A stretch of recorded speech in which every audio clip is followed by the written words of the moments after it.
So as you can imagine, I'm super excited, pun intended, to get my hands on this beta of the sequel Super Squidlit.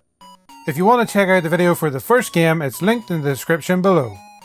We will take a look at what's new in the world of Plip as we take a trip back to Blipston once more.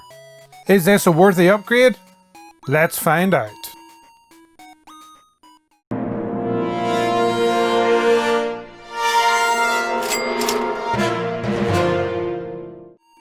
Because this game is still in the beta stages, I'll not be giving it a score as I normally would.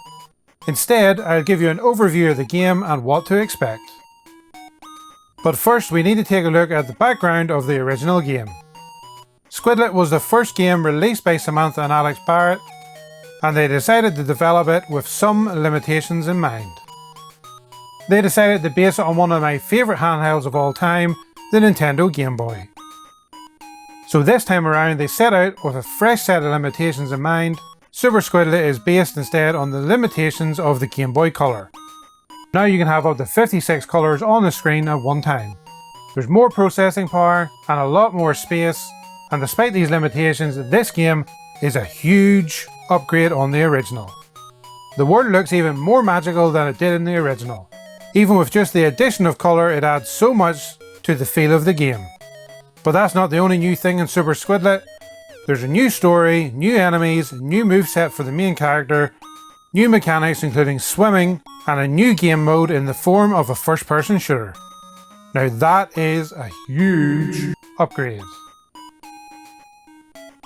After investigating the castle in the original game and sabotaging Squid Squat's spell, the Magic Cauldron conjured a sheet of ink to reign over the land of Squishoo. Squid Squat launched Plip back to the town of Blipston as a large mysterious object plummets from space. This is where the latest adventure begins, a few days after Plip's return. For the first time in the series, you get to see the inside of one of the houses. Plip's to be precise. You can interact with the objects to see what each of them are for. The fridge, for example, is powered by rubber bands or elastic bands depending on where you're from, and your bed is a cup. You might be wondering how you can see in colour now. Well, there's lore for that as well. It turns out you were given rainbow eye drops to try, and now you can see colours vividly. In the original, you'll remember beginning your adventure by heading right on the screen at the beginning, but this time around you head left at the start so you get to explore that side of the island. I love the way they incorporated the town of the original into the sequel. When you first talk to Squid Squad here, you'll realise that you need to be careful on how you answer, because if you choose not to help her, this happens. What the f***? Plip handles the same way as in the original, but now with a new move. A rolling attack that breaks through walls. You can see here what I first thought were climbable vines, so I was wondering how I could get these muffins up here. It turns out this new move can also be used to climb walls to reach buttons or muffins you'd not be able to reach otherwise. Something that comes in very handy when you're looking for buttons to collect or a delicious muffin to restore your health. Muffins. Wait, what was I saying? Squidlit now has an FPS section which is very reminiscent of the Doom series. In this mode you take the view from Squid Squat's perspective and navigate these 3D hallways, taking out enemy ghosts along the way to reach the boss, who is one of Kleina's minions. Not only that, but you have to use a bit more strategy because you'll have new weapons at your disposal. One that uses magic, but once it runs out, you'll need to steal, borrow from your attacker. It's the most effective way to take down the boss. Well, looking at the two games side by side, it's obvious to see how the visuals have changed. The game has been injected with a fusion of colour, and Plip is now an awesome shade of purple, and the world truly comes to life. The FPS sections take on more of a 3D feel, and really set this game apart from the original. Because you start off in the town of Blipston, the music track here is the same as in the original. But as you venture off, you're greeted with some great new chiptunes to listen to. They are nice and upbeat, and I'd actually buy the soundtrack if they released it. As I said, flip handle's the same as in the original, but with a few new moves. The roll attack works great and is the fastest way to travel.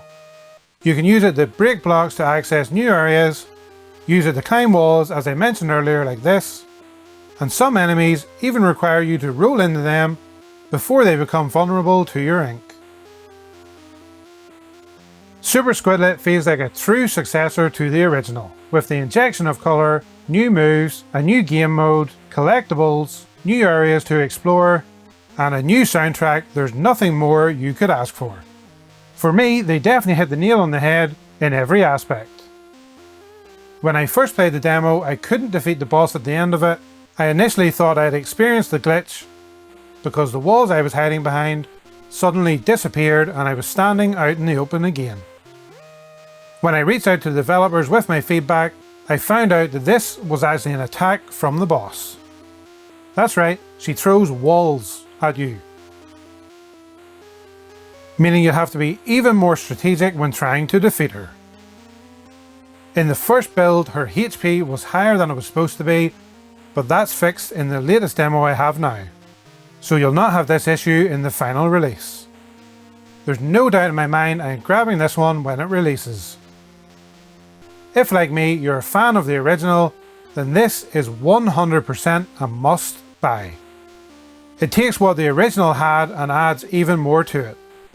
The demo I played is of a similar length to the original game, and I was told that this is only about a fifth of the final release. The game is complete, but they are working hard bringing it to a professional quality before release. The release is still a way off yet, but as soon as I know the release date, I'll update the description. Did you play the original game? Are you looking forward to this release? What do you think of the additions they made? Let me know your thoughts in the comment section below. And as always, happy gaming!